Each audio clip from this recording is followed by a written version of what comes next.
आदरणीय सभापति जी,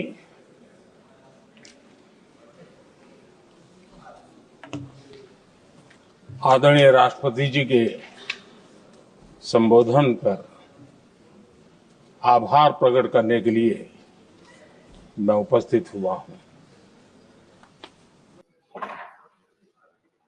कल और आज, कल तो रात देर तक सभी माननीय सांसदों ने अपने विचारों से इस आभार प्रस्ताव को समृद्ध किया। कई माननीय अनुभवी सांसदों ने भी अपने विचार प्रकट किए और स्वाभाविक है कि लोकतंत्र की परंपरा भी है, जहां आवश्यकता था वहां प्रशंसा हुई, जहां परेशानी थी वहां कुछ नकारात्मक बातें भी हुई, लेकिन ये बहुत स्वाभाविक है। अतः कि मेरे लिए बहुत बड़ा सौभाग्य है कि देश की जनता ने मुझे 14वीं बार इस जगह पर बैठ करके राष्ट्रपति जी के उद्बोधन को आभार व्यक्त करने के लिए अवसर दिया है। और इसलिए मैं आज जनता जनार्दन का भी बड़े आदर के साथ आभार व्यक्त करना चाहता हूं। और सदन में चर्चा में जिन जिन लोगों ने हिस्सा लिया, चर्चा को समृद्ध किया, उन सब का भी मैं आभार व्यक्त करता हूं। आदरणीय सभापति जी, हम 2025 में हैं। एक प्रकार से 21वीं सदी का 25% हिस्सा बीत चुका है।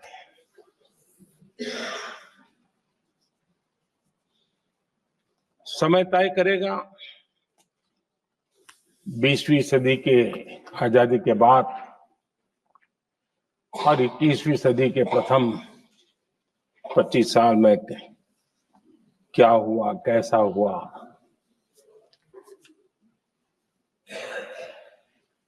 लेकिन इस राष्ट्रपति जी के संबोधन में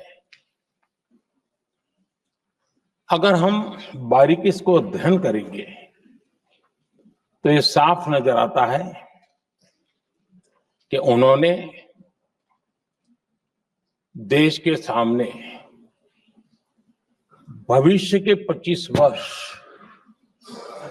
और विकसित भारत के लिए एक नया विश्वास जगाने वाली बात,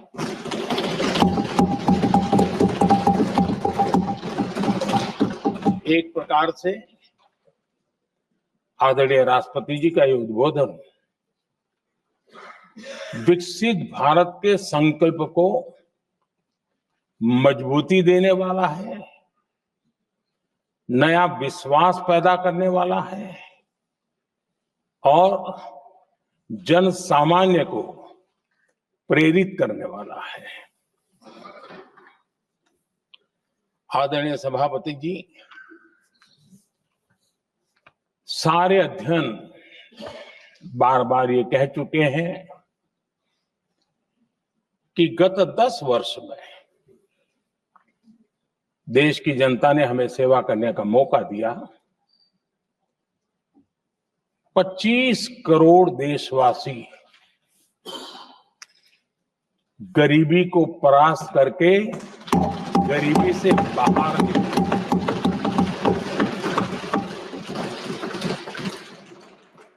आदरणीय सभापति जी, 5 दशक तक गरीबी हटाओ के नारे सुने हो और अब 25 करोड़ गरीब गरीबी को परास्त करके बाहर निकले, ऐसे ही नहीं,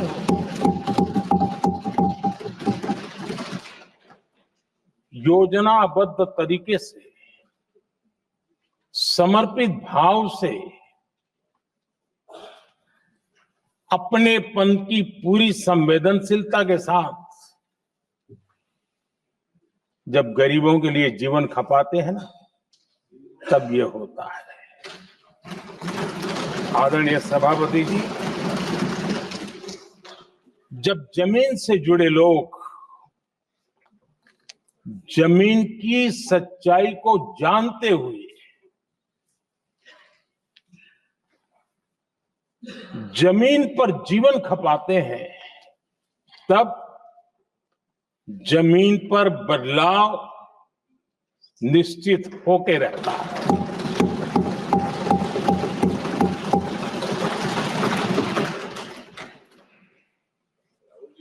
आदरणीय सभापति जी, हमने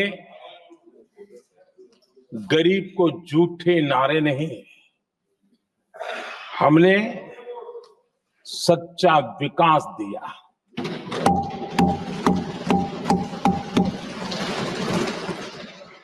गरीब का दुख,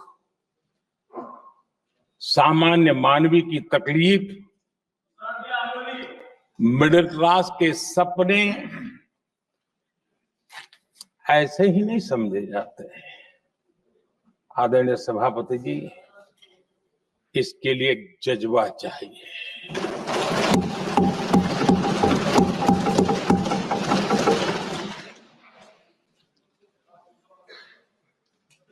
और मुझे दुख के साथ कहना है कि कुछ लोगों में ये है ही नहीं।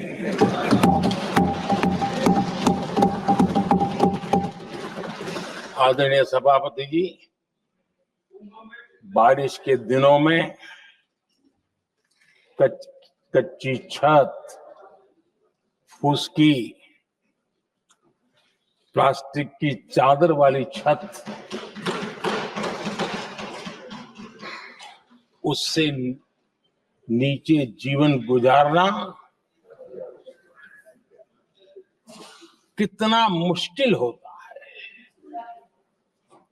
पल पल सपने रौंद दिए जाते हैं, ऐसे पल होते हैं, ये हर कोई नहीं समझ सकता। आदरणीय सभापति जी, अब तक गरीबों को 4 करोड़ घर मिले हैं।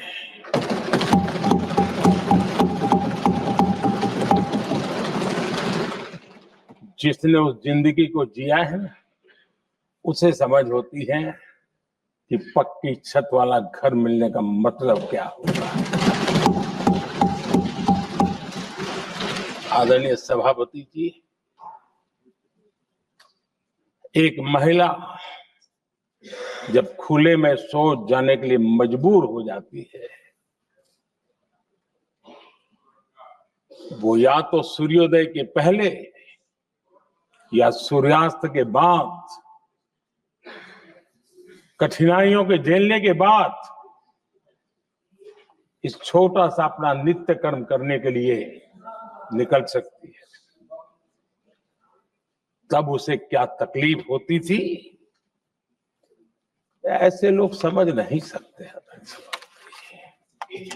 आदरणीय सभापति जी, हमने 12 करोड़ से ज्यादा शौचालय बनाकर बहनों बेटियों की मुश्किलें दूर की।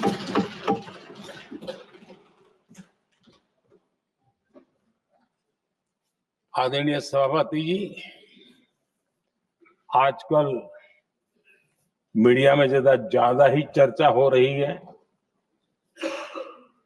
सोशल मीडिया में और अधिक हो रही है। कुछ नेताओं का फोकस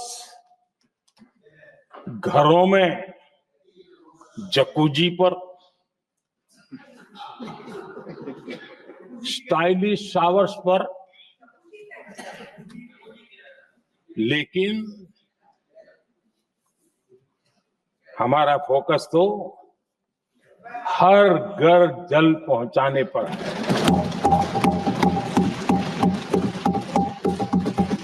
आजादी के 75 साल के बाद देश में 75% करीब करीब 16 करोड़ से भी ज्यादा घरों के पास जल का करने के लिए नल का कनेक्शन नहीं था। हमारी सरकार ने 5 साल में 12 करोड़ परिवारों को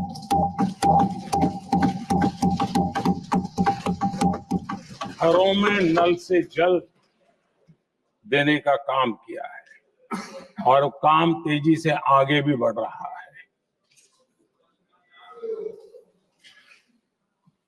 आदरणीय सभापति जी, हमने गरीबों के लिए इतना काम किया और इसके कारण आदरणीय राष्ट्रपति जी ने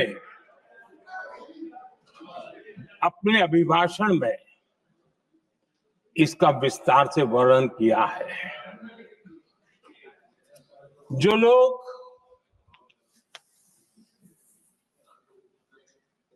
गरीबों की झोपड़ियों में फोटो सेशन कराकर अपना मनोरंजन करते रहते हैं, उन्हें संसद में गरीबों की बात बोरिंग ही लगेगी।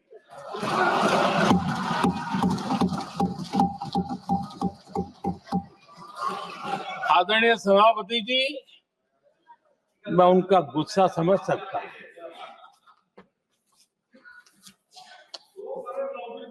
आदरणीय सभापति जी,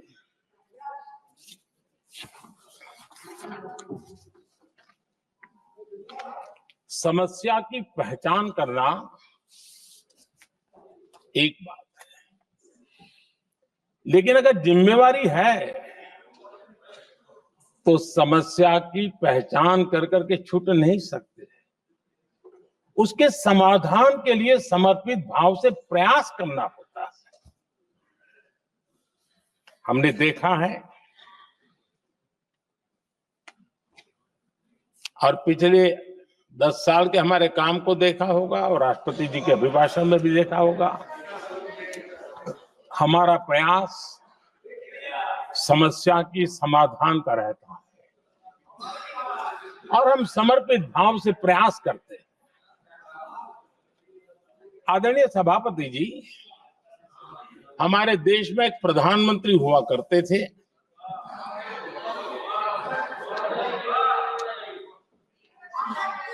उनको मिस्टर क्लीन करने कहने की एक फैशन हो गई थी। उस प्रधानमंत्री जी को मिस्टर क्लीन कहने की फैशन हो गई थी। उन्होंने एक समस्या को पहचाना था और उन्होंने कहा था कि दिल्ली से 1 रुपया निकलता है तो गांव में 15 पैसा पहुंचता है। अब उस समय तो पंचायत से लेकर पार्लियामेंट तक एक ही पार्टी का राज था। पंचायत से पार्लियामेंट तक एक ही पार्टी का राज था और उस समय उन्होंने सार्वजनिक रूप से कहा था कि 1 रुपया निकलता है 15 पैसा पहुंचता है।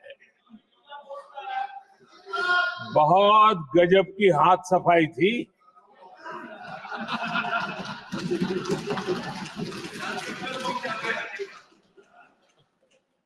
पंद्रह पैसा किसके पास जाता था, ये देश का सामान्य मानवी भी आसानी से समझ सकता है।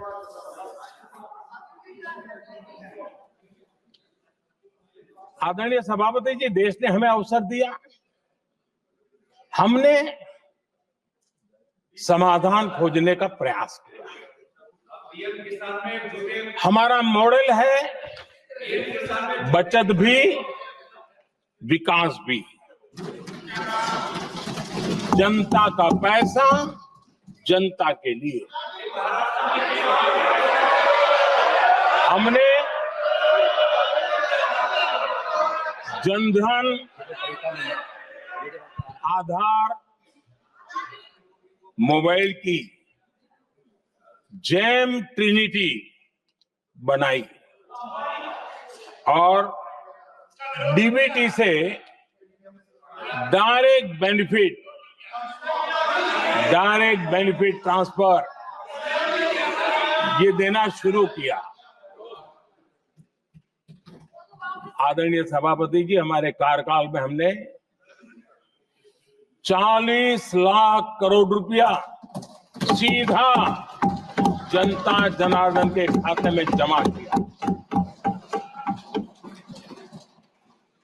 आदरणीय सभापति जी, इस देश का दुर्भाग्य देखिए, सरकारें कैसी चलाई गई, किसके लिए चलाई गई।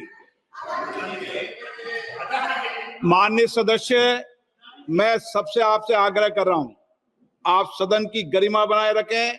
बैठे बैठे कोई माननीय सदस्य टिप्पणी नहीं करे, उचित नहीं है, ये गलत तरीका है आपका।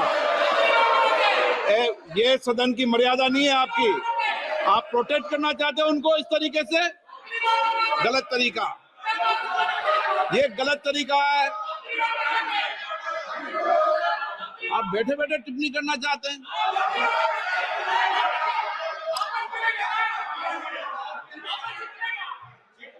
आदरणीय सभापति जी,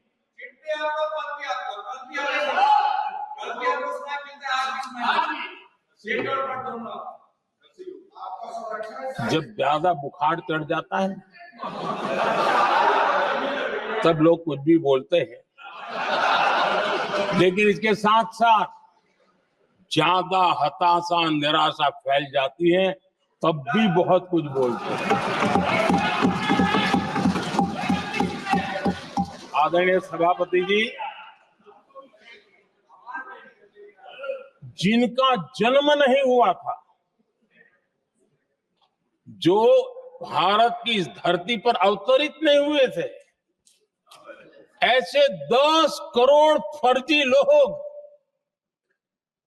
सरकारी खजाने से अलग अलग योजनाओं का फायदा ले रहे थे। आदरणीय सभापति जी, सही को अन्याय न हो इसलिए राजनीतिक फायदा नुकसान की परवाह किए बिना हमने इन 10 करोड़ फर्जी नामों को हटाया और असली लाभार्थियों को खोज करके उन तक मदद पहुंचाने का अभियान चलाया। आदरणीय सभापति जी, ये 10 करोड़ फर्जी लोग जब हटे और भिन्न भिन्न योजनाओं का हिसाब लगाएं तो करीब करीब 3 लाख करोड़ रुपया गलत हाथों से जाने से बच गए। मैं हाथ किसका था ये नहीं कह रहा हूं, गलत हाथों से। आदरणीय सभापति जी, हमने सरकारी खरीद में भी टेक्नोलॉजी का भरपूर उपयोग किया, ट्रांसपेरेंसी लाए और जेम पोर्टल, जो आज राज्य सरकारें भी उसका उपयोग कर रही है, जेम पोर्टल से जो खरीदी हुई, उससे आमतौर पर जो खरीदी होती है उससे कम पैसों में खरीदी हुई और सरकार के 1,15,000 करोड़ रुपए की बचत हुई।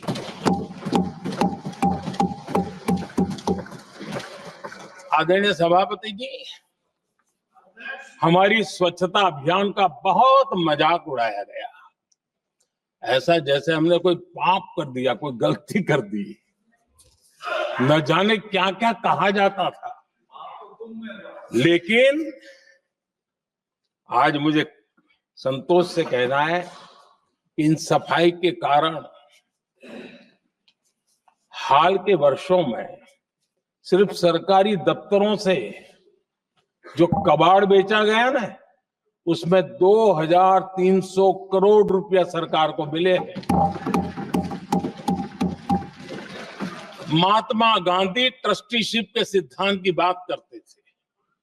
वो कहते थे कि हम ट्रस्टी हैं, ये संपत्ति जनता जनार्दन की है और इसलिए हम पाई पाई को एक ट्रस्टीशिप के सिद्धांत के आधार पर बचाने की और सही जगह पे उपयोग करने का प्रयास करते हैं। और तब जाकर के स्वच्छता अभियान से कबाड़ बेचकर 2300 करोड़ रुपया देश की सरकार के खजाने में आ रहा है।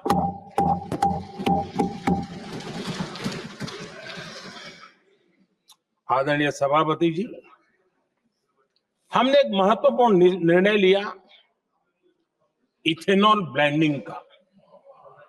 हम जानते हैं हम एनर्जी इंडिपेंडेंट नहीं है, हमें बाहर से लाना पड़ता है। जब इथेनॉल ब्लेंडिंग किया और हमारे पेट्रोल डीजल की आय कम हुई, उस एक निर्णय से 1 लाख करोड़ रुपए का फर्क पड़ा है। और ये पैसे करीब करीब 1 लाख करोड़ रुपया किसानों की जेब में गया है। आदरणीय सभापति जी,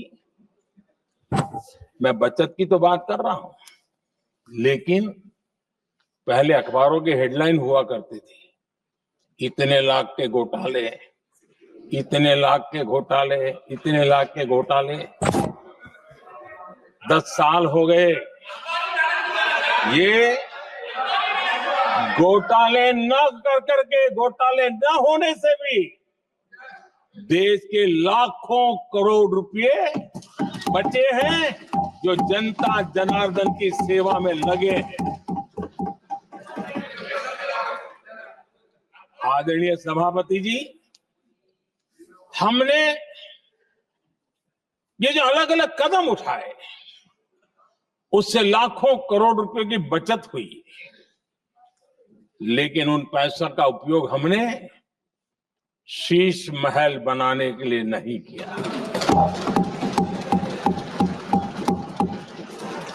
इसका उपयोग हमने देश बनाने के लिए किया। इंफ्रास्ट्रक्चर का बजट 10 साल पहले 1,80,000 करोड़ था, हमारे आने से पहले। आदरणीय सभापति जी, आज 11 लाख करोड़ रुपया इंफ्रास्ट्रक्चर का बजट है। और इसलिए राष्ट्रपति जी ने भारत की नींव कैसी मजबूत हो रही है, इसका वर्णन इसमें किया है। रोड हो, हाईवे हो, रेलवे हो, ग्राम सड़क हो, इन सभी कामों के लिए विकास की एक मजबूत नींव रखी गई है। आदरणीय सभापति जी, सरकारी खजाने में बचत हुई वो तो एक बात है, और वो करना भी चाहिए, जैसा मैंने ट्रस्टीशिप की बात कही। लेकिन हमने इस बात पर भी ध्यान रखा है कि जन सामान्य के उनको भी बचत का लाभ मिलना चाहिए। योजनाएं ऐसी हो ताकि जनता को भी बचत हो। और आपने देखा होगा, आयुष्मान भारत योजना बीमारी के कारण सामान्य मानवी को जो खर्च होता था, अब तक जिन लोगों ने इसका बेनिफिट लिया है, उसी के हिसाब से मैं कहता हूं कि करीब करीब देशवासियों का आयुष्मान योजना का बेनिफिट लेते के कारण जो खर्चा उनको अपने जेब से करना पड़ता, वैसे 1,20,000 करोड़ रुपया जनता जनार्दन के बचे।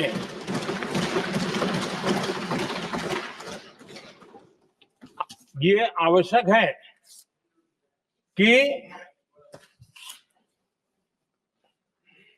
अब जैसे जन औषधि केंद्र, आज मध्यम वर्ग के परिवार में 60-70 साल उम्र के परिवार के स्वजन हो तो स्वाभाविक है कोई न कोई बीमारी आ ही जाती है, दवाई का खर्चा भी होता है, दवाएं महंगी भी होती है। हमने जब से जन औषधि केंद्र खोले हैं जिसमें 80% डिस्काउंट होता है, और उसके कारण जिन परिवारों ने इन जन औषधि केंद्रों से दवाइयां ली हैं उनके करीब करीब 30,000 करोड़ रुपए दवाई को खर्चा बचा।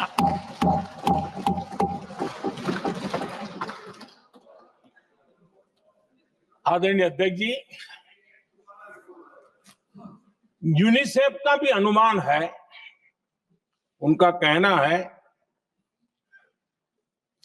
कि जिसके घर में स्वच्छता और टॉयलेट बना, उन्होंने इसका बड़ा सर्वे किया था, उस परिवार को करीब करीब साल भर में 70,000 रुपए की बचत हुई है।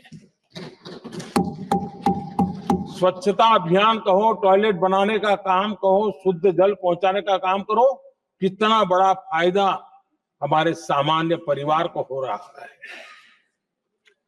आदरणीय अध्यक्ष जी, नल से जल, मैंने प्रारंभ में उसका उल्लेख किया। WHO की एक रिपोर्ट आई है। WHO का कहना है कि नल से जल शुद्ध पानी मिलने के कारण उन परिवारों में जो अन्य बीमारियों के खर्चे होते थे, औसत 40,000 रुपया परिवार का बचा है।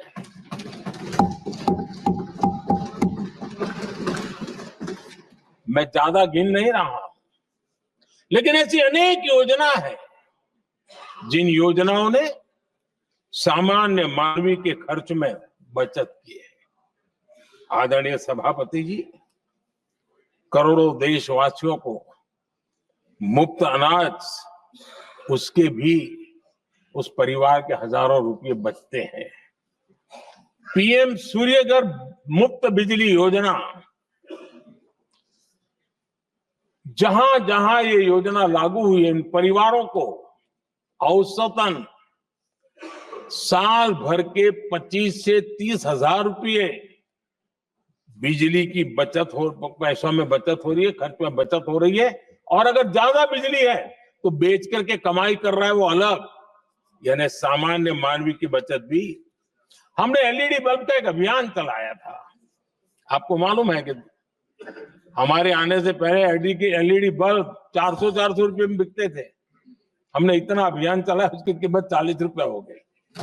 और LED बल्ब के कारण बिजली की भी बचत हुई और उजाला भी ज्यादा मिला, और उसमें देशवासियों के करीब 20,000 करोड़ रुपए बचे हैं।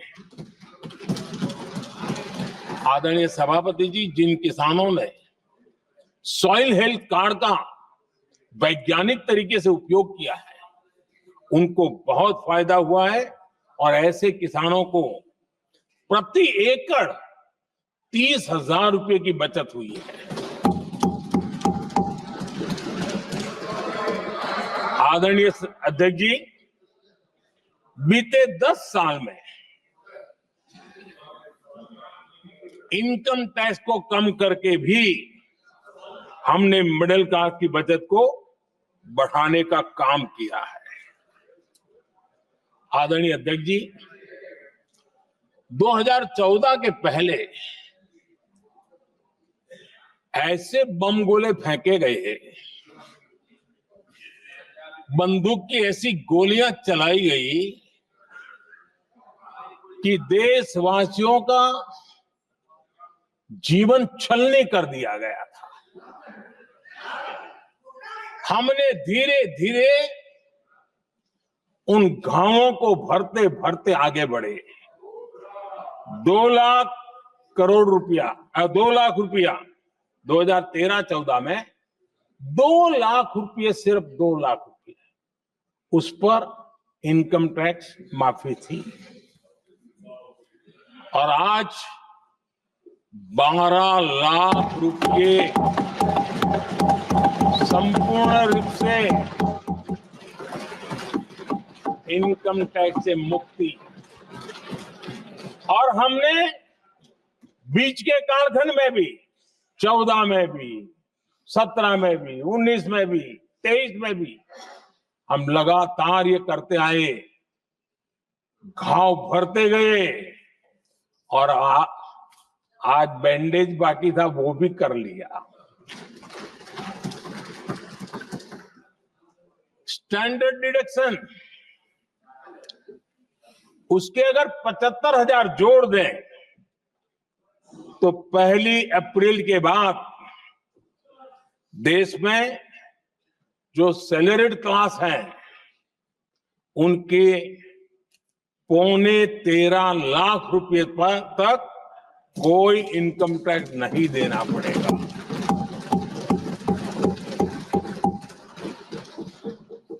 आदरणीय सभापति जी,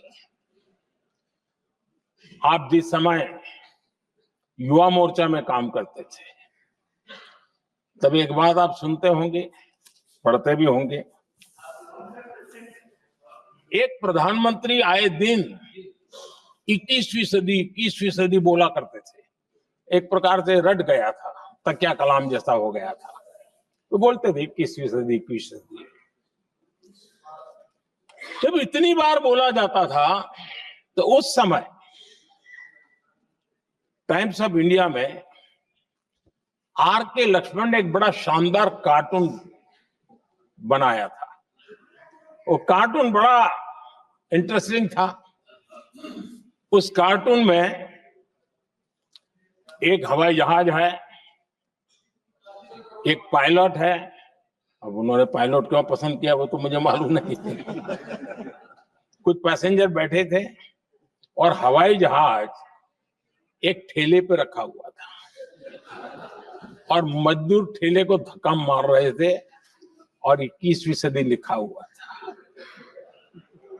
वो कार्टून उस समय तो मजाक लग रहा था, लेकिन आगे चल करके वो सच सिद्ध हो गया। आदरणीय अध्यक्ष जी, ये कटाक्ष था जमीनी सच्चाई से। तब के प्रधानमंत्री कितने कटे उठे थे और हवाई बातों में लगे हुए थे, इसका वो जीता जागता प्रदर्शन करने वाला कार्टून है।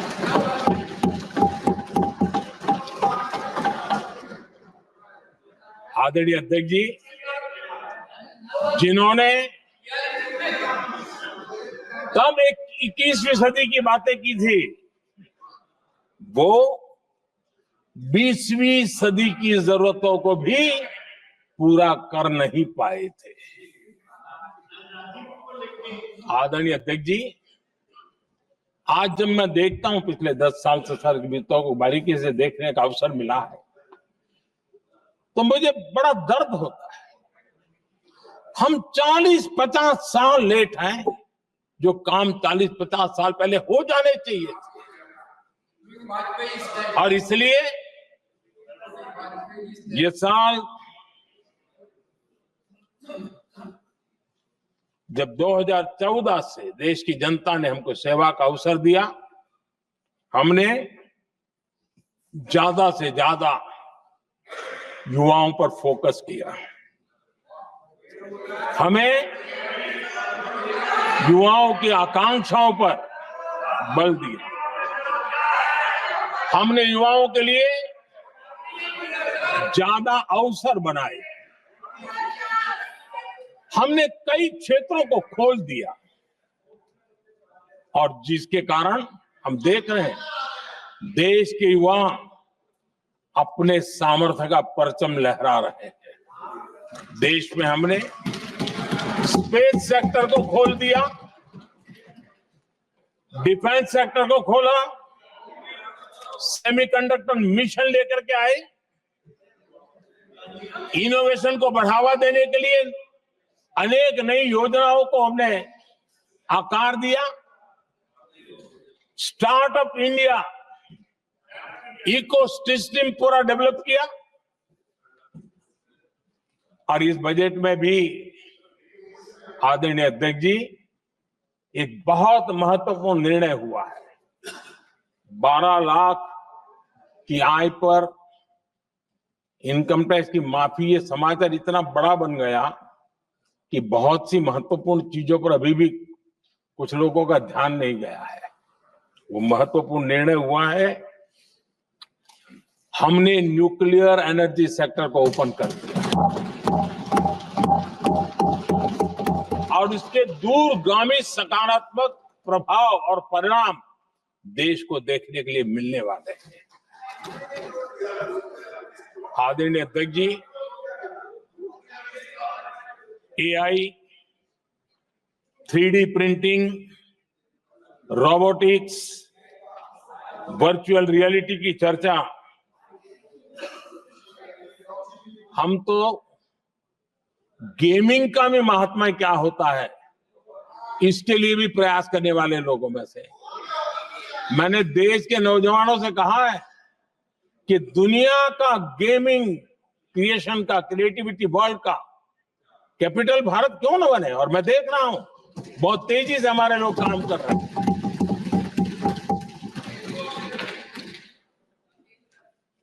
कुछ लोगों को अब जब एआई की बात होती है, कुछ लोगों को अब ये शब्द फैशन में है तो बोला जाता है, लेकिन मेरे लिए सिंगलर एआई नहीं है, डबल एआई। भारत की डबल ताकत है। एक एआई आर्टिफिशियल इंटेलिजेंस, दूसरा एआई एस्पिरेशनल इंडिया।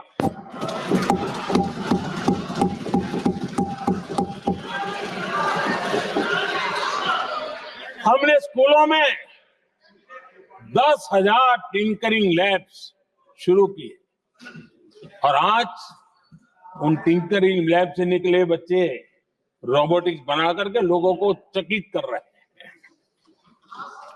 और इस बजट में 50,000 नए टिंकरिंग लैब्स उसका प्रावधान किया गया। भारत वो देश है जिसके इंडिया एआई मिशन को लेकर के पूरी दुनिया बहुत आशावादी है और विश्व के एआई प्लेटफॉर्म में भारत की मौजूदगी एक महत्वपूर्ण स्थान प्राप्त कर चुकी है। आदरणीय अध्यक्ष जी, इस साल बजट में हमने डीप टेक के डोमेन को में इन्वेस्टमेंट की बात की है और डीप टेक मैं समझता हूं हमारे लिए तेज गति से आगे बढ़ने के लिए और 21वीं सदी पूरी तरह टेक्नोलॉजी ड्रिवन सेंचुरी है। ऐसे में हमारे लिए आवश्यक है कि भारत डीप टेक के क्षेत्र में बहुत तेजी से आगे बढ़े। आदरणीय अध्यक्ष जी, हम लगातार युवा भविष्य को ध्यान में रखते हुए काम कर रहे हैं,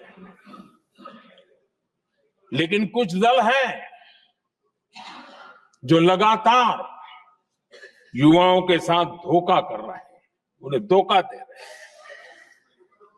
ये दल चुनाव के दरमियान ये भत्ता देंगे, वो भत्ता देंगे, वादा तो करते हैं लेकिन पूरा नहीं करते हैं।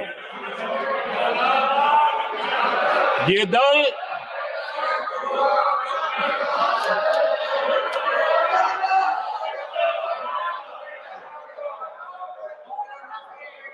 प्लीज माननीय सदस्य गरिमा प्रतिष्ठा बनाए रखें। भारत की संसद में आप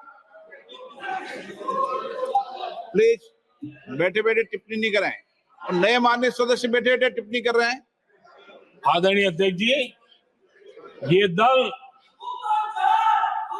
युवाओं के भविष्य पर आपदा बनकर गिरे हुए हैं।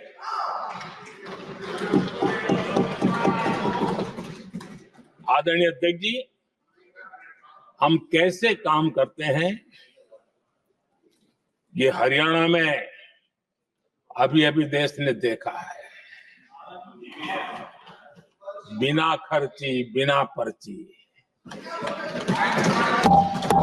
नौकरी देने का वादा किया था, सरकार बनते ही नौकरी मिल गई नौजवानों को। हम जो कहते हैं उसी का परिणाम है। आदरणीय अध्यक्ष जी, हरियाणा में तीसरी बार भव्य विजय और हरियाणा में के इतिहास में तीसरी बार विजय, ये अपने आप में ऐतिहासिक घटना है। आदरणीय अध्यक्ष जी, महाराष्ट्र में भी ऐतिहासिक परिणाम, जनता जनार्दन के आशीर्वाद। महाराष्ट्र के इतिहास में सत्ता पक्ष के पास इतनी सीटें पहली बार, ये जनता जनार्दन के आशीर्वाद से हम करके आए हैं।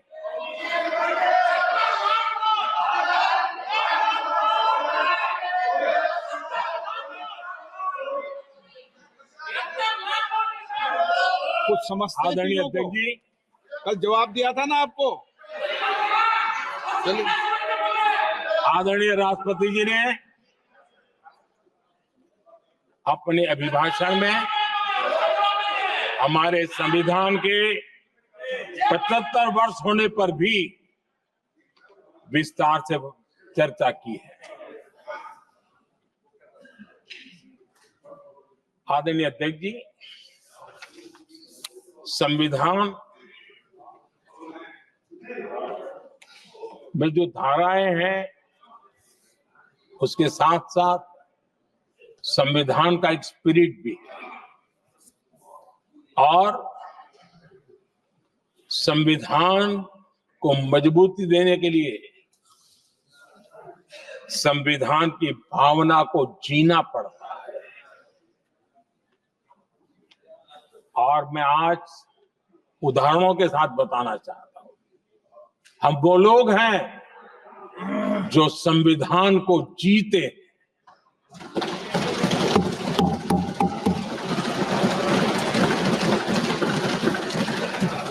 आदरणीय अध्यक्ष महोदय, हमारे यहां ये बात सही है, परंपरा है कि राष्ट्रपति जी जब उद्बोधन करते हैं तो उस सरकार के उस साल के कार्यकाल का ब्यौरा देते हैं। उसी प्रकार से राज्यों में गवर्नर का जो उद्बोधन होता है सदन में, वो उस राज्य के कार्यकलापों का ब्यौरा देते हैं। संविधान और लोकतंत्र का स्पिरिट क्या होता है? जब गुजरात के 50 वर्ष हुए, गोल्डन जुबली ईयर मना रहे थे, और सद्भाग्य से मुझे उस समय मुख्यमंत्री के रूप में सेवारत था मैं, तो हमने एक महत्वपूर्ण निर्णय किया।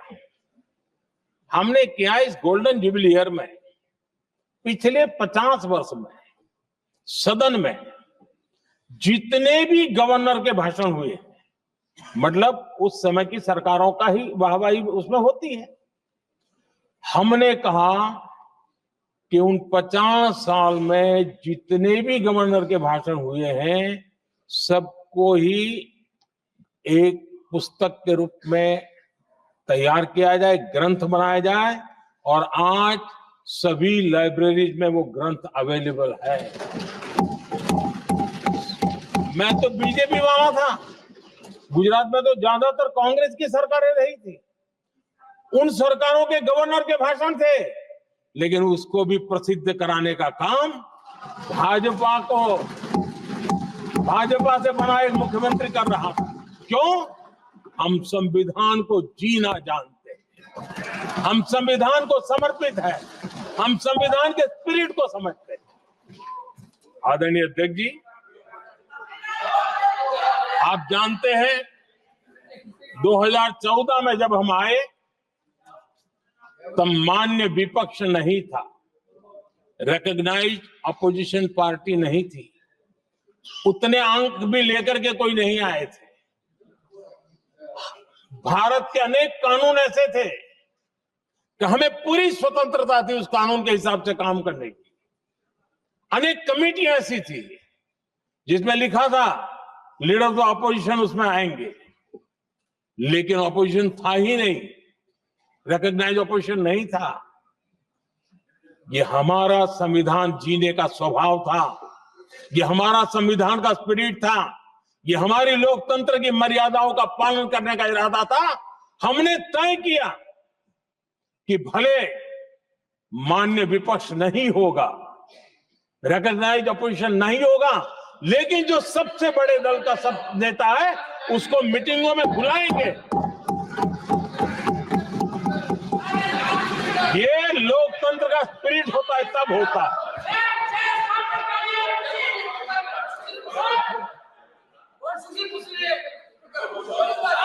चुनाव आयोग की कमेटियां, आदरणीय अध्यक्ष जी, पहले तो प्रधानमंत्री फाइल करके निकालते थे। ये हम हैं जिसने अपोजिशन के लीडर को भी उस कमेटी में बिठाया है।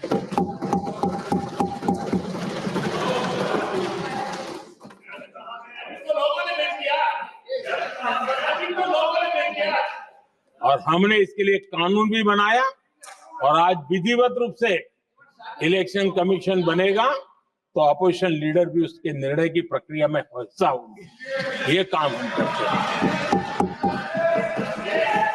और ये मैंने पहले ही कहा, हम इसलिए करते हैं कि हम संविधान को जीते हैं।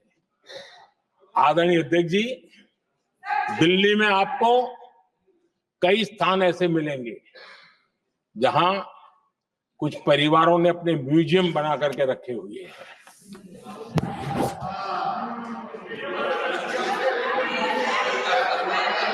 जनता जनार्दन के पैसों से काम हो रहा है। लोकतंत्र का स्पिरिट क्या होता है, संविधान को जीना किसको कहते हैं। हमने पीएम म्यूजियम बनाया और देश के पहले से लेकर के मेरे पूर्व तक के सभी प्रधानमंत्रियों के जीवन को और उनके कार्य को उस पीएम म्यूजियम बनाया गया। और मैं तो चाहूंगा कि पीएम म्यूजियम में जो जो महापुरुष है उनके परिवारजनों ने समय निकाल करके इस म्यूजियम को देखना चाहिए, और उसमें कुछ जोड़ने के लगता है तो सरकार का ध्यान आकर्षित करना चाहिए, ताकि वो म्यूजियम समृद्ध हो और देश के बालकों को प्रेरणा। ये होता है संविधान की भावना। अपने लिए तो सब करते हैं, खुद के लिए जीने वालों की जमात बहुत छोटी नहीं है। संविधान के लिए जीने वाले यहां बैठे हैं।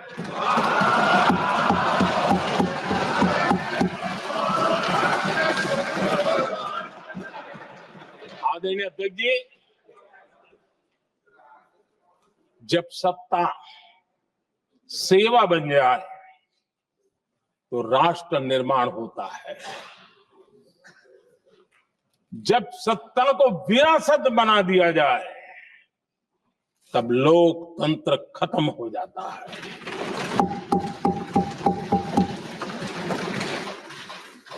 आदरणीय अध्यक्ष जी,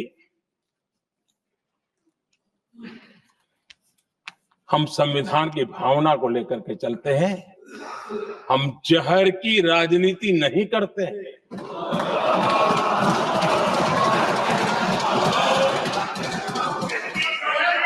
हम देश की एकता को सर्वोपरि रखते हैं और इसलिए सरदार वल्लभ भाई पटेल का दुनिया का सबसे ऊंचा स्टैच्यू बनाते हैं और स्टैच्यू ऑफ यूनिटी देश को जोड़ने का जिस महापुरुष ने काम किया उसका हम स्मरण करते हैं। और वो भाजपा के नहीं थे, वो जनसंघ के नहीं थे। हम संविधान को जीते हैं, इसलिए इस सोच से आगे बढ़ते हैं।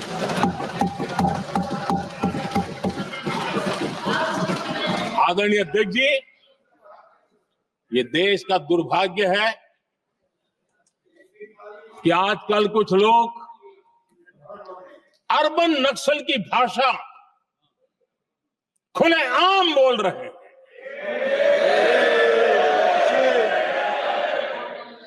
और अर्बन नक्सल जिन बातों को बोलते हैं इंडियन स्टेट के सामने मोर्चा लेना,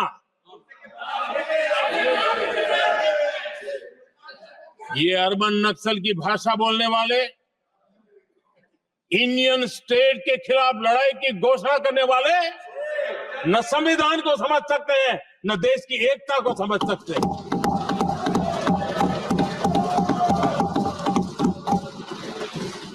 आदरणीय अध्यक्ष जी, 7 दशक तक जम्मू एंड कश्मीर और लद्दाख उसे संविधान के अधिकारों से वंचित रखा गया।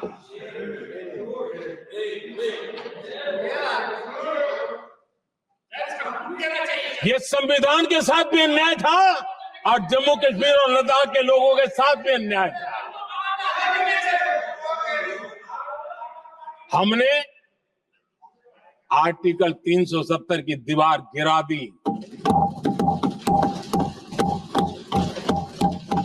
अब जम्मू कश्मीर और लद्दाख के उन राज्यों को, देशवासियों को जो अधिकार हैं, वो अधिकार उनको मिल रहे हैं और संविधान का महात्म्य हम जानते हैं। संविधान की भावना को जीते हैं, इसलिए ऐसे मजबूत निर्णय भी हम करते हैं। आदरणीय अध्यक्ष जी, हमारा संविधान हमें भेदभाव करने का अधिकार नहीं देता है। जो लोग संविधान को जेब में लेकर के जीते हैं, उनको पता नहीं है कि आपने मुस्लिम महिलाओं को कैसी मुसीबतों में जीने के लिए मजबूर कर दिया था।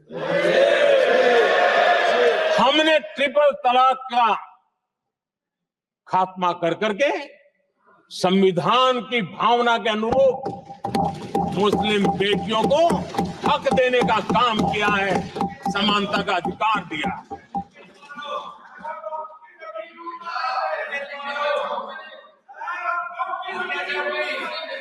जब भी देश में एनडीए की सरकार रही है, हमने एक लंबे विजन के साथ काम किया है। पता नहीं देश को बांटने के लिए किस किस प्रकार की भाषाओं का प्रयोग किया जा रहा है। हताशा, निराशा पता नहीं उनको कहां तक ले जाएगी, लेकिन हमारी सोच कैसी है, एनडीए के साथी मिलकर के किस दिशा में सोचते हैं। हमारे लिए जो पीछे है, जो आखिरी है, और महात्मा गांधी जी ने जो कहा था, उसकी तरफ हमारा ध्यान ज्यादा है। और उसी का परिणाम है कि अगर हम मंत्रालयों की रचना करते हैं, तो भी मंत्रालय कौन सा बनाते हैं? पूर्वोत्तर के लिए अलग मंत्रालय बनाते हैं।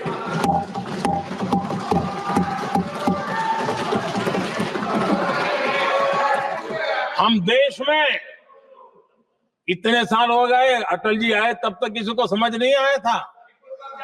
भाषण तो देते रहते हैं।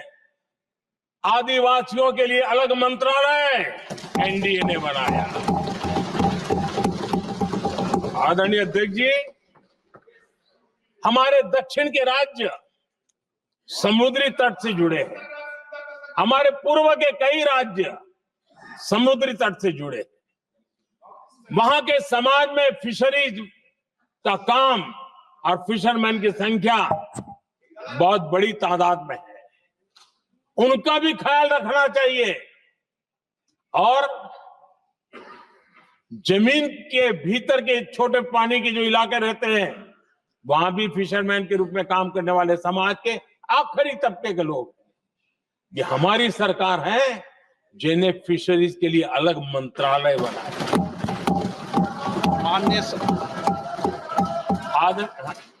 माननीय सदस्यों, अगर सभा की सहमति हो तो सभा की कार्रवाई इस विषय की समाप्ति तक बढ़ा दी जाए। माननीय प्रधानमंत्री जी। आदरणीय अध्यक्ष जी, समाज के दबे कुचले वंचित लोग, इनके अंदर एक सामर्थ्य होता है। अगर स्किल डेवलपमेंट पर बल दिया जाए तो उनके लिए नए अवसर बन सकते हैं, उनकी आशा आकांक्षा के अनुरूप जिंदगी बना सकते हैं।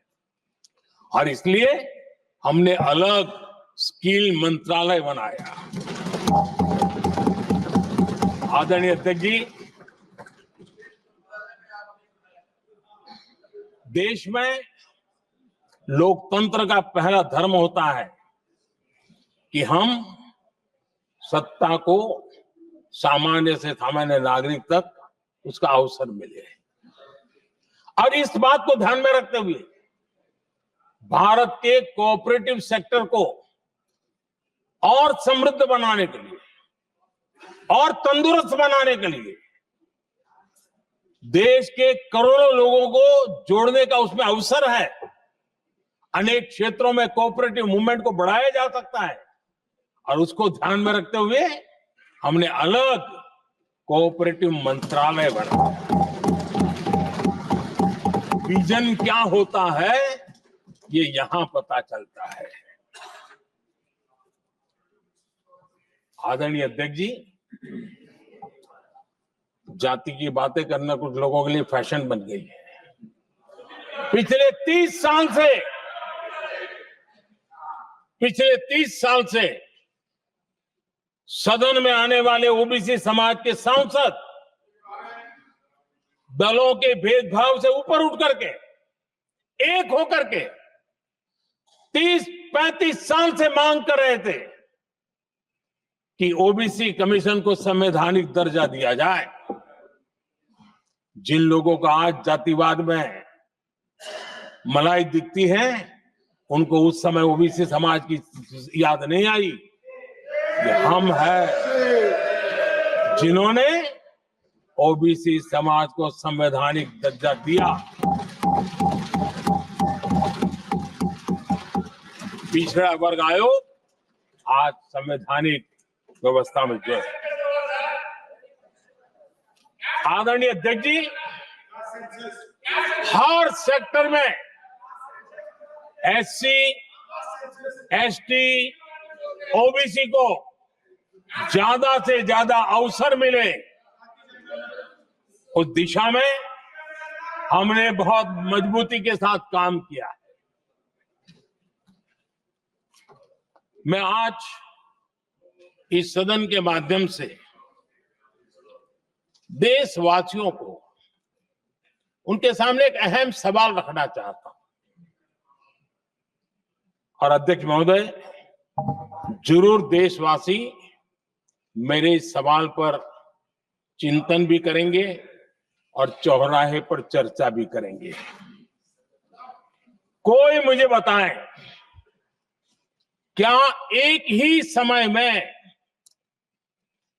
संसद में एससी वर्ग के एक ही परिवार के 3 सांसद कभी हुए हैं क्या? एससी वर्ग के एक ही परिवार के 3 सांसद कभी भी हुए क्या?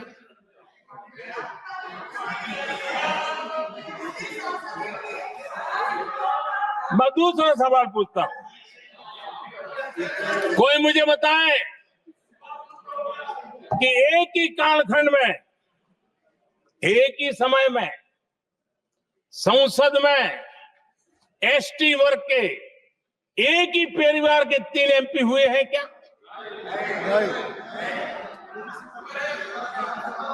आदरणीय अध्यक्ष जी, कुछ लोगों की वाणी और व्यवहार में कितना फर्क होता है, मेरे एक सवाल के जवाब में मिला।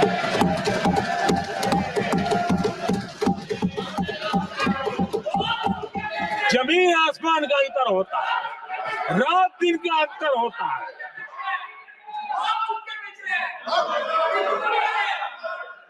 आदरणीय अध्यक्ष जी, हम SC ST समाज को कैसे सशक्त कर रहे हैं? आदरणीय अध्यक्ष जी, समाज में तनाव पैदा किए बिना एकता की भावना को बरकरार रखते हुए समाज के वंचितों का कल्याण कैसे किया जाता है, इसका मैं एक उदाहरण देता हूं।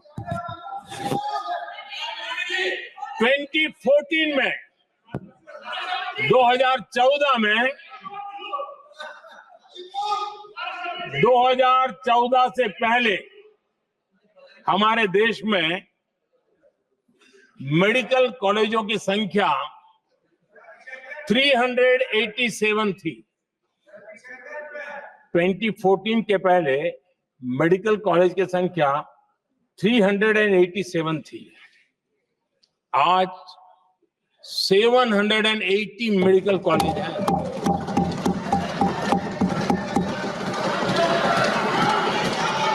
अब मेडिकल कॉलेज बड़े हैं तो सीटें भी बड़ी हैं। ये बहुत महत्वपूर्ण एंगल है आदरणीय अध्यक्ष जी, और इसलिए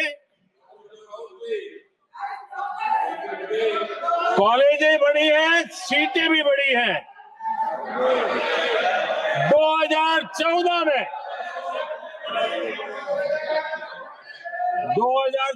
में हमारे देश में SC छात्रों की 2014 से पहले हमारे देश में SC छात्रों की MBBS की सीट 7,700 थी। हमारे आने से पहले दलित समाज के हमारे 7,700 युवा डॉक्टर बनने की संभावना थी। 10 साल हमने काम किया, आज संख्या बढ़कर SC समाज के 17,000 MBBS डॉक्टर की व्यवस्था की है। कहां 7,700 और कहां 17,000? अगर दलित समाज का कोई कल्याण और समाज में तनाव लाए बिना एक दूसरे के सम्मान को बढ़ाते हुए, आदरणीय अध्यक्ष जी, 2014 के पहले ST छात्रों के लिए MBBS की सीटें 3,800 थी।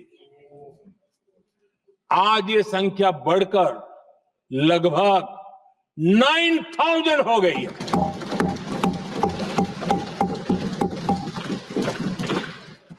(2014) के पहले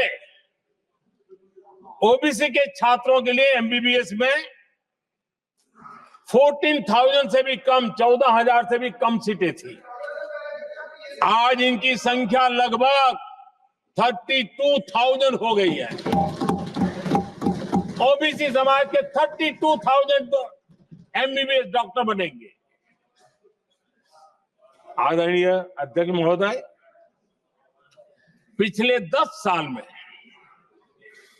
हर सप्ताह एक नई यूनिवर्सिटी बनी है।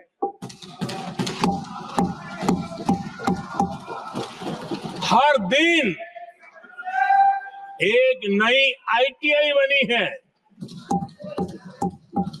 हर 2 दिन में एक नया कॉलेज खुला है। सोचिए, SC ST OBC हमारे युवा युवतियों के लिए कितनी वृद्धि हुई है, इसका आप अंदाज लगा सकते हैं। आदरणीय अध्यक्ष जी, हम हर योजना के पीछे लगे हैं 100% सिचुएशन, 100% उसको लागू करें, उसके जो भी लाभार्थी हैं वो उसमें छूट न जाए, उस दिशा में हम काम कर रहे हैं। पहले ताकि हम चाहते हैं कि जिसका हक है उसको मिलना चाहिए, अगर योजना है उसका हक है तो उस तक पहुंचना चाहिए। 1 रुपया और 15 पैसा वाला खेल नहीं चल सकता। लेकिन कुछ लोगों ने क्या किया, मॉडल ही ऐसा बनाया कि कुछ ही लोगों को दो, औरों को तड़पाओ और तुष्टीकरण की राजनीति करो। देश विकसित भारत बनाने के लिए तुष्टीकरण से मुक्ति पानी होगी। हमने रास्ता चुना है संतुष्टीकरण, तुष्टीकरण नहीं, संतुष्टीकरण, और उस रास्ते पर हम चले हैं। हर समाज, हर वर्ग के लोगों को बिना भेदभाव के जो उसके हक का है वो उसको मिलना चाहिए। ये है संतुष्टीकरण। और मेरे हिसाब से जब मैं 100% सैचुरेशन की बात करता हूं तो उसका मतलब होता है एक असल में सामाजिक न्याय है, ये असल में सेकुलरिज्म है और असल में ये संविधान का सम्मान है। आदरणीय अध्यक्ष जी, संविधान की भावना है सबको बेहतर स्वास्थ्य मिले, और आज कैंसर डे भी है। देश भर में और दुनिया भर में आज हेल्थ को लेकर के काफी चर्चा भी हो रही है। लेकिन कुछ लोग हैं जो गरीब को, बुजुर्गों को आरोग्य की सेवाएं मिले उसमें अड़ंगे डाल रहे हैं, और वो भी अपने राजनीतिक स्वार्थ के कारण। आज आयुष्मान से देश के 30,000 अस्पताल जुड़े हैं और अच्छे स्पेशलाइज्ड प्राइवेट अस्पताल जुड़े हैं जहां आयुष्मान कार्ड वाले को मुफ्त इलाज मिलता है। लेकिन कुछ राजनीतिक दलों ने अपने संकुचित मानस के कारण, कुनीतियों के कारण गरीबों के लिए इन अस्पतालों के दरवाजे बंद करके रखे हुए हैं, और इसका नुकसान कैंसर के मरीजों को उठाना पड़ा है। पिछले दिनों पब्लिक हेल्थ जर्नल लैंसेट की स्टडी आई है, उसका कहना है कि आयुष्मान योजना से समय पर कैंसर का इलाज शुरू हो रहा है। सरकार कैंसर की जांच कराने के संबंध में बहुत ही गंभीर है, क्योंकि जितना जल्दी जांच हो, जितना जल्दी ट्रीटमेंट शुरू हो, हम कैंसर पेशेंट को बचा सकते हैं। और लैंसेट ने आयुष्मान योजना को क्रेडिट देते हुए कहा है कि भारत में इस दिशा में बहुत बड़ा काम हुआ है। आदरणीय अध्यक्ष जी, इस बजट में भी हमने कैंसर की दवाइयों को सस्ते करने की दिशा में बहुत बड़ा महत्वपूर्ण कदम उठाया। इतना ही नहीं, एक महत्वपूर्ण जो निर्णय लिया है वो आने वाले दिनों में, और जब आज कैंसर डे है तो मैं जरूर कहना चाहूंगा सभी माननीय सांसद इसका लाभ ले सकते हैं अपने इलाके के ऐसे मरीजों के लिए, और वो है मरीजों को, आप जानते हैं अस्पताल उतने नहीं होने के कारण भी काफी दिक्कत रहती है बाहर से आने वाले पेशेंट को। 200 डे केयर सेंटर बनाने का निर्णय इस बजट में किया गया। ये डे केयर सेंटर पेशेंट को भी, उसके परिवार को भी बहुत बड़ी राहत देने वाला काम करेगा। आदरणीय अध्यक्ष महोदय जी, राष्ट्रपति जी के भाषण की चर्चा के समय यहाँ विदेश नीति की भी चर्चा हुई और कुछ लोगों को लगता है जब तक फॉरेन पॉलिसी नहीं बोलते तब तक वो मैच्योर नहीं लगते, इसलिए उनको लगता है फॉरेन पॉलिसी तो बोलना चाहिए फिर भले ही देश का नुकसान हो जाए मैं ऐसे लोगों को जरा कहना चाहता हूं, अगर उन्हें सच में फॉरेन पॉलिसी सब्जेक्ट में रुचि है और फॉरेन पॉलिसी को समझना है और आगे जाकर के कुछ करना भी है, ये मैं शशि जी के लिए नहीं कह रहा हूं तो मैं ऐसे लोगों को कहूंगा एक किताब जरूर पढ़े। हो सकता है उनको बहुत फिर कहां क्या बोलना उतनी समझ हो जाएगी। वो किताब का नाम है JFK's forgotten crisis. JF Kennedy की बात है। JFK's फॉरगॉटन क्राइसिस नाम की किताब है। ये किताब एक प्रसिद्ध फॉरेन पॉलिसी स्कॉलर ने लिखी है और इसमें महत्वपूर्ण घटनाओं का जिक्र है। इस किताब में भारत के पहले प्रधानमंत्री और वो विदेश नीति को भी नेतृत्व करते थे। इस किताब में पंडित नेहरू और अमेरिका के तब के राष्ट्रपति जॉन एफ कैनेडी के बीच हुई चर्चाओं और निर्णयों का भी विस्तार से वर्णन है। जब देश ढेर सारी चुनौतियों का सामना कर रहा था, तब विदेश नीति के नाम पर क्या खेल हो रहा था, उस किताब के माध्यम से सामने आ रहा है। और इसलिए मैं कहूंगा कि जरा ये किताब पढ़िए। आदरणीय अध्यक्ष जी, गोरा है गोरा है अब मत बोलो।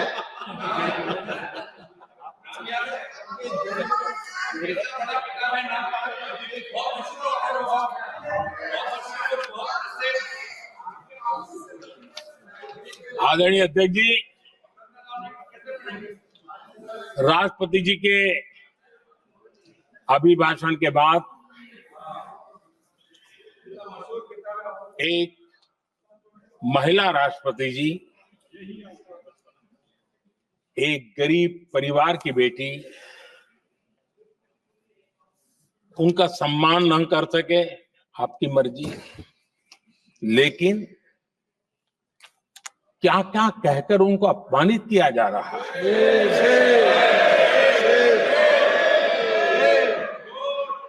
मैं राजनीति हताशा निराशा समझ सकता हूं, लेकिन एक राष्ट्रपति के खिलाफ क्या कारण है? क्या कारण है?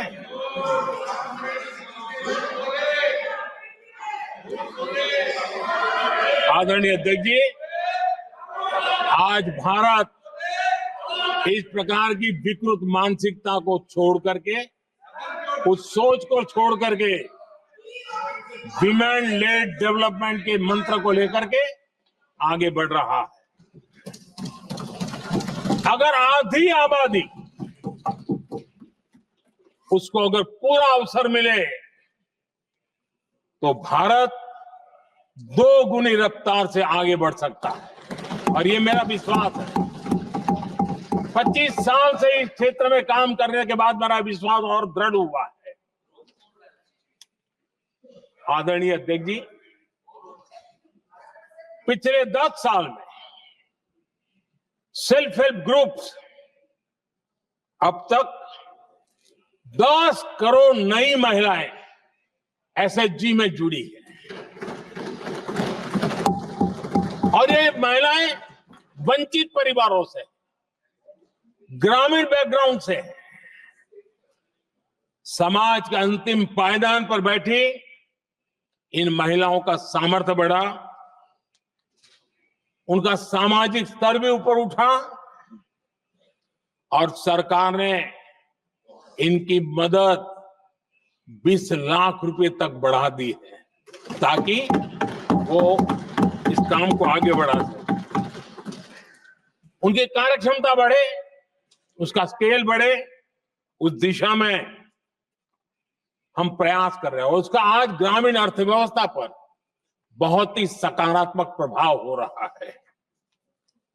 आदरणीय अध्यक्ष जी, राष्ट्रपति जी ने अपने अभिभाषण में लखपति दीदी अभियान की चर्चा की है। हमारी नई सरकार तीसरी बार बनने के बाद अब तक जो जानकारियां रजिस्टर हुई है उस हिसाब से 50 लाख से ज्यादा लखपति दीदी की जानकारी हम तक पहुंची है। और जब से मैंने इस योजना को आगे बढ़ाया है अब तक करीब करीब 1.25 करोड़ महिलाएं लखपति दीदी बनी है और हमारा लक्ष्य है कि हम 3 करोड़ महिलाओं को लखपति दीदी बनाएंगे और इसके लिए आर्थिक कार्यक्रमों का बल दिया जाएगा। आदरणीय अध्यक्ष जी, आज देश के अनेक गांवों में ड्रोन दीदी की चर्चा हो रही है। एक मनोवैज्ञानिक परिवर्तन गांवों में आया है। महिला के हाथ में ड्रोन चलाते हुए देख के गांव के लोगों का महिला के प्रति देखने का नजरिया बदल रहा है और आज नमो ड्रोन दीदी खेतों में काम कर करके लाखों रुपया कमाने लगी हैं।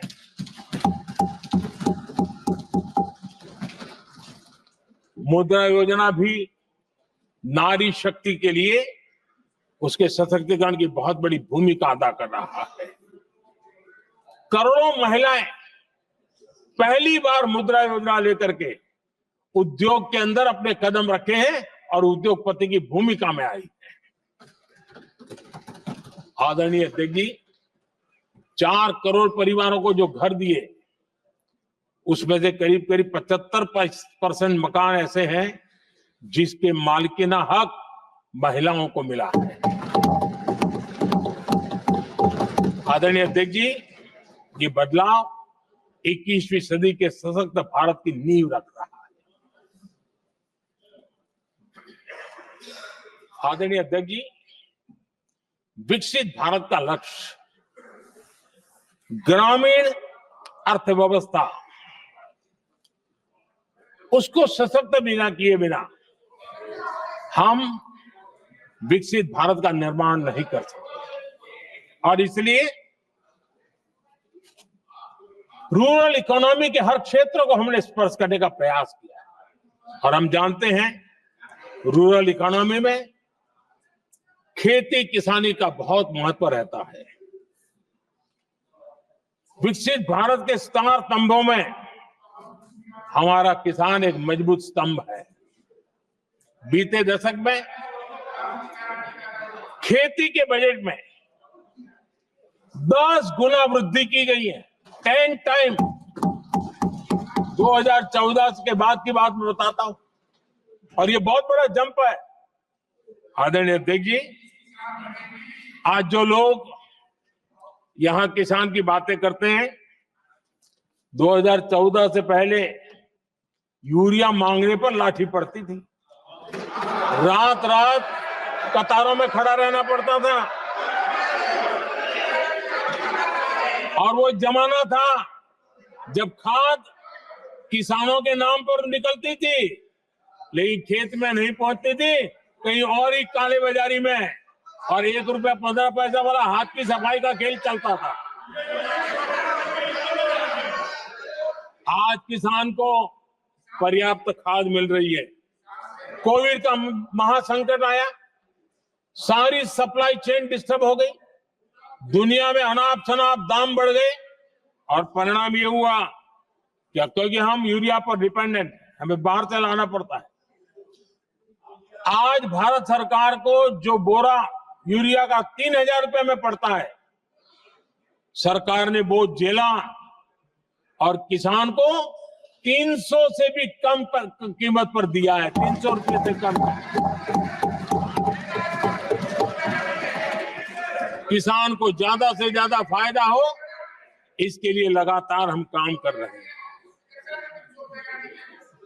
आदरणीय अध्यक्ष जी, किसानों को सस्ती खाद मिले, इस एक काम के लिए पिछले 10 साल में 12 लाख करोड़ रुपया खर्च किया गया है।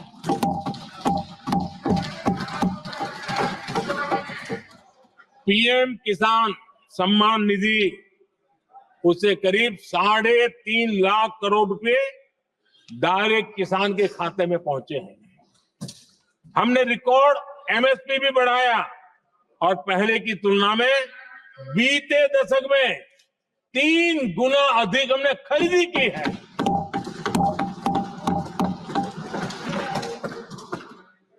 किसान को ऋण मिले, आसान ऋण मिले, सस्ता ऋण मिले, उसमें भी 3 गुना वृद्धि की गई है। पहले प्राकृतिक आपदा में किसान को अपने हाल पर छोड़ दिया जाता था। हमारे सेवा काल के दौरान पीएम फसल बीमा के तहत 2 लाख करोड़ रुपए किसानों को मिले। आदरणीय अध्यक्ष महोदय, सिंचाई के लिए बीते दशक में अभूतपूर्व कदम उठा गए हैं और जो लोग संविधान की बातें करते हैं उनको ज्यादा ज्ञान नहीं है, ये भी दुर्भाग्य है।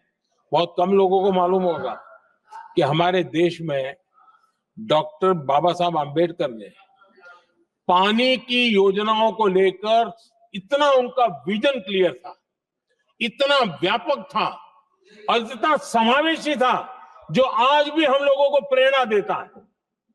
और 100 से बड़ी सिंचाई परियोजनाओं जो दशकों से लटकी हुई थी, हमने उसको पूरा करने का अभियान चलाया ताकि किसानों के खेत में पानी पहुंचे।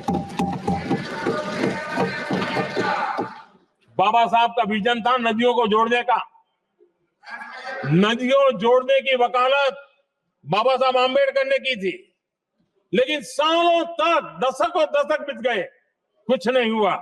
आज हमने केन बेतवा लिंक प्रोजेक्ट और पार्वती काली सिंह चंबल लिंक प्रोजेक्ट पर काम शुरू कर दिया। और मैं तो गुजरात में कई नदियों को इस प्रकार से जोड़ करके नदियों को जिंदा करने का काम करने का मेरा सफल अनुभव भी रहा है। आदरणीय अध्यक्ष महोदय, हर देशवासी का इस सपना होना चाहिए, हम सबका सपना होना चाहिए कि दुनिया के हर डाइनिंग टेबल पर made in India food packet क्यों न हो। आज मुझे खुशी होती है जब भारत की चाय, इसके साथ साथ अब हमारी कॉफी भी दुनिया में अपनी महक फैला रही है, बाजारों में धूम मचा रही है। इवन हमारा टर्मरिक कोविड के बाद सबसे ज्यादा मांग बढ़ी है। आदरणीय अध्यक्ष जी, आप जरूर देखेंगे आने वाले समय में हमारा प्रोसेस सी फूड, और जिसको लेकर कुछ लोगों को पता नहीं कब क्यों दर्द हुआ, बिहार का मखाना दुनिया में पहुंचने वाला है।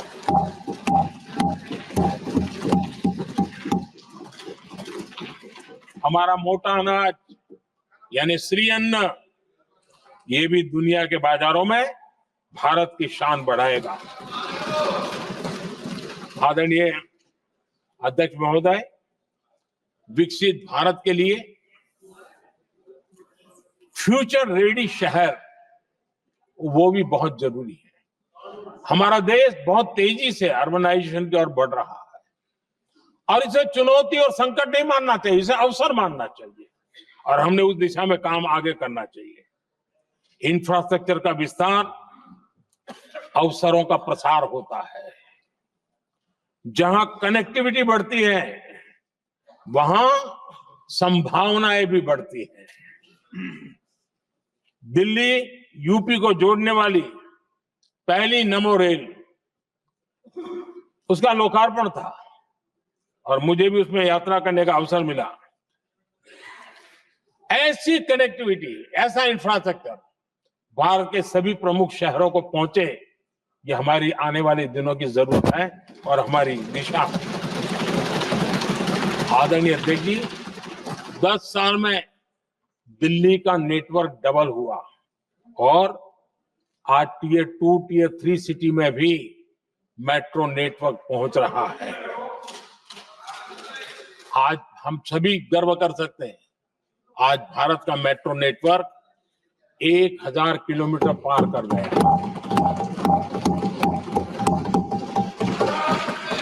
और इतना ही नहीं, वर्तमान में 1000 किलोमीटर और उस पर भी काम चल रहा है।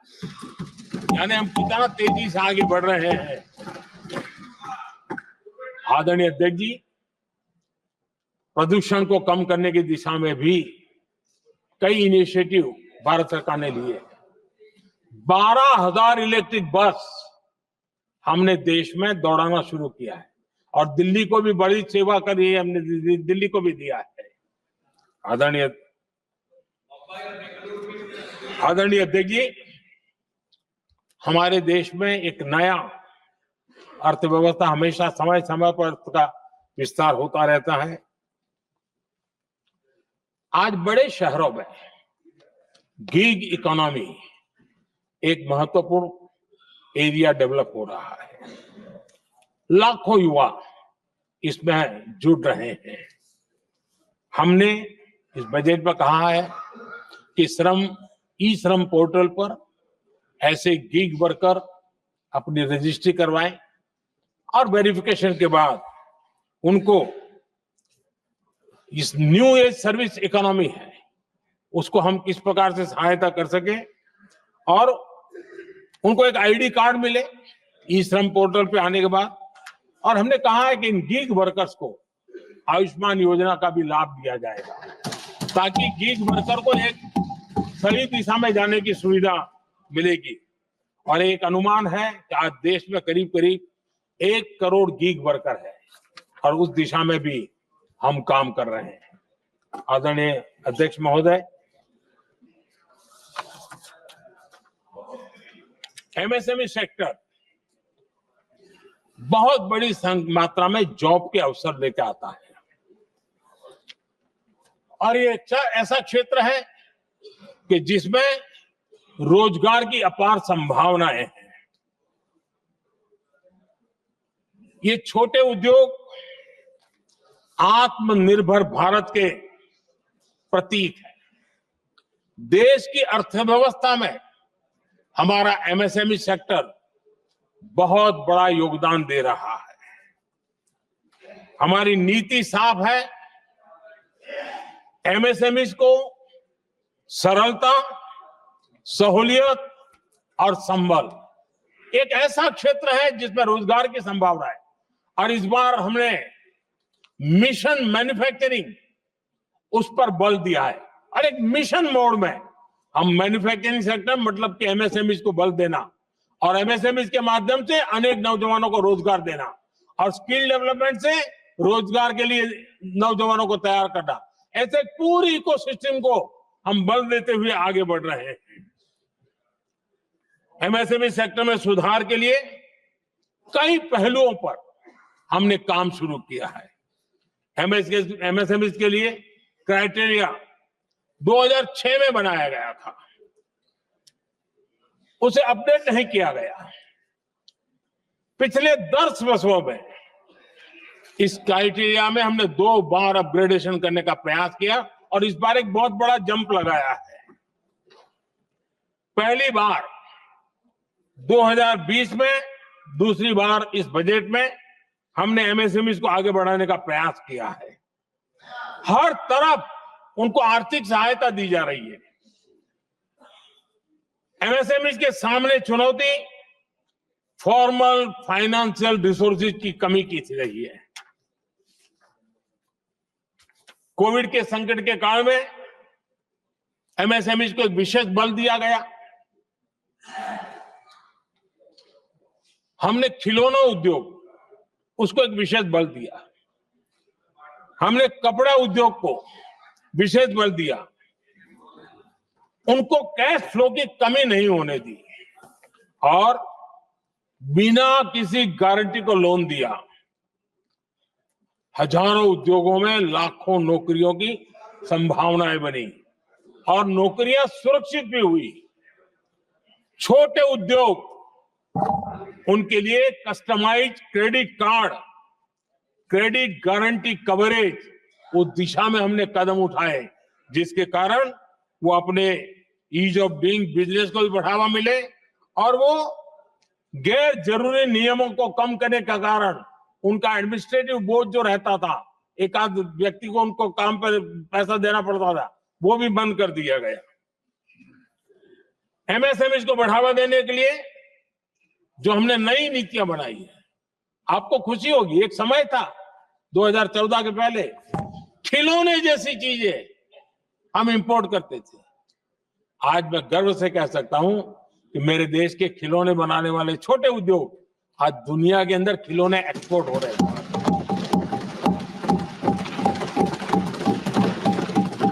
और आयात में बहुत बड़ी गिरावट आई,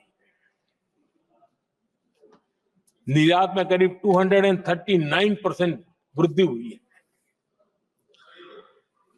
एमएसएमई के जरिए संचालित ऐसे कई सेक्टर्स हैं जो दुनिया भर में अपनी पहचान बना रहे हैं। मेड इन इंडिया कपड़े, इलेक्ट्रॉनिक्स, इलेक्ट्रिकल गुड्स के सामान आज दूसरे देशों के जीवन का हिस्सा बन रहा है। आदरणीय अध्यक्ष जी, विकसित भारत के सपने को पूरा करने के लिए देश आगे बढ़ रहा है और बड़े आत्मविश्वास के साथ आगे बढ़ रहा है। विकसित भारत का सपना ये कोई सरकारी सपना नहीं होता है, वो 140 करोड़ देशवासियों का सपना है और इस सपने को हम सब ने जितनी ऊर्जा दे सकते हैं देने का प्रयास करना है। और दुनिया में उदाहरण है, 20-25 साल के कालखंड में दुनिया के कई देश विकसित बनकर के दिखाया है। तो भारत के पास तो सामर्थ्य अपार है, हमारे पास डेमोग्राफी है, डेमोक्रेसी है, डिमांड है, हम क्यों नहीं कर सकते। इस विश्वास के साथ हमें आगे बढ़ना है और हम भी 2047 जब देश आजाद होगा, तब आजादी के 100 साल होंगे जब, तब हम विकसित भारत बन के रहेंगे। ये सपने लेकर के चलना चाहिए। और आदरणीय अध्यक्ष जी, मैं विश्वास से कहता हूं हमें और बड़े लक्ष्य पार करने और हम करके रहेंगे। और माननीय अध्यक्ष जी, ये तो अभी हमारी तीसरी ही टर्म है।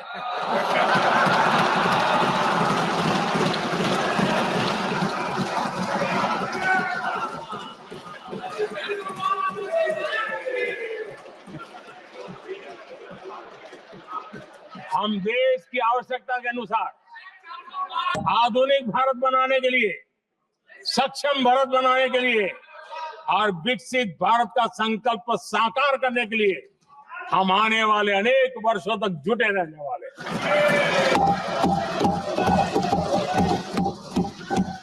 आदरणीय अध्यक्ष जी, मैं सभी दलों से आग्रह करता हूं, सभी नेताओं से आग्रह करता हूं, देशवासियों से आग्रह करता हूं, अपनी अपनी राजनीतिक विचारधाराएं होंगी, अपने अपने राजनीतिक कार्यक्रम होंगे, लेकिन देश से बड़ा कुछ नहीं हो सकता है। हम सबके लिए देश सर्वोपरि है और हम मिलकर के विकसित भारत के सपने को, अपना 140 करोड़ देशवासियों का सपना भी अपना सपना, इस सपने को लेकर के चल पड़े, इस सपने को लेकर के चल पड़े। विकसित भारत के सपने के लिए पूरा करने के लिए काम कर रहा था। आदरणीय अध्यक्ष जी, मैं राष्ट्रपति जी के अभिभाषण पर अपना धन्यवाद व्यक्त करते हुए आपका भी आभार व्यक्त करता हूं, सदन का भी आभार व्यक्त करता हूं। धन्यवाद।